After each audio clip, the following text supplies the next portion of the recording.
জ্বালানি তেল বিক্রিতে রেশনিং ব্যবস্থা চালুর প্রেক্ষিতে ফিলিং স্টেশনে নিরাপত্তা বাড়ানোর দাবি জানিয়েছেন মালিকরা।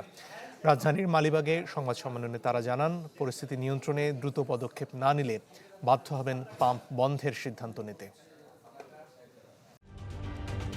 ঢালাইয়ে দৃঢ়তা, নির্মাণে নিশ্চয়তা। প্রিমিয়ার সিমেন্ট, ঢালাইয়ের রাজা। যুদ্ধের কারণে সরবরাহ নিয়ে শঙ্কা আর অনিশ্চয়তায় দেশেও বেড়েছে জ্বালানি তেলের চাহিদা।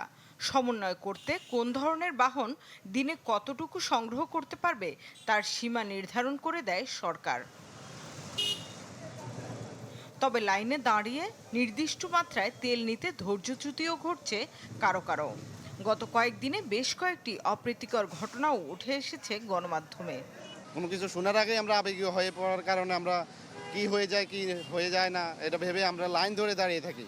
যদি সব পাম্পে তেল থাকে, অল্প অল্প করে থাকলেও, তারপর সব পাম্পে তেল থাকলে এত ভিড় হয় না। রোদে পুড়ে দাঁড়িয়ে আছি, অনেকক্ষণ অপেক্ষা করার পরে সিরিয়ালে আছি, দেখা যাক কতটুকু পরিমাণ তেল তারা দিবে। এখন 10 লিটার করে দিচ্ছে, আমাদের 10 লিটারও হচ্ছে না, আমাদের অনেক কষ্ট হচ্ছে রোজা রেখে। সাধারণ ভোক্তার ক্ষেত্রেই যে কেবল ক্রয়সীমা নির্ধারণ করা হয়েছে তা নয়, লাগাম টানা হয়েছে ডিপোর ক্ষেত্রেও। নির্ধারণ করা হয়েছে ফিলিং স্টেশনে কতটুকু বিপণন করা যাবে, তবে সেটা আগে 25% কমানোর কথা বলা হলেও নতুন নির্দেশনায় হ্রাস করা হবে 15%। সংকটের এমন সময় পেট্রোল পাম্প মালিকদেরও অভাব অভিযোগের পাল্লা ভারীই হচ্ছে। রাজধানীর মালিবাগের একটি হোটেলে সংবাদ সম্মেলনে তাদের দাবি, ফিলিং স্টেশনের নিরাপত্তায় শুধু পুলিশে হবে না, দরকার সেনা পাহারাও। মোবাইল কোর্টের মাধ্যমে হয়রানি কমানো, ডিপো থেকে সরবরাহ বৃদ্ধির পাশাপাশি দাবি অবৈধ মজুদ ঠেকাতে নজরদারি বাড়ানোর। সব বিভাগে কি সরকার 10% বাড়াইছে?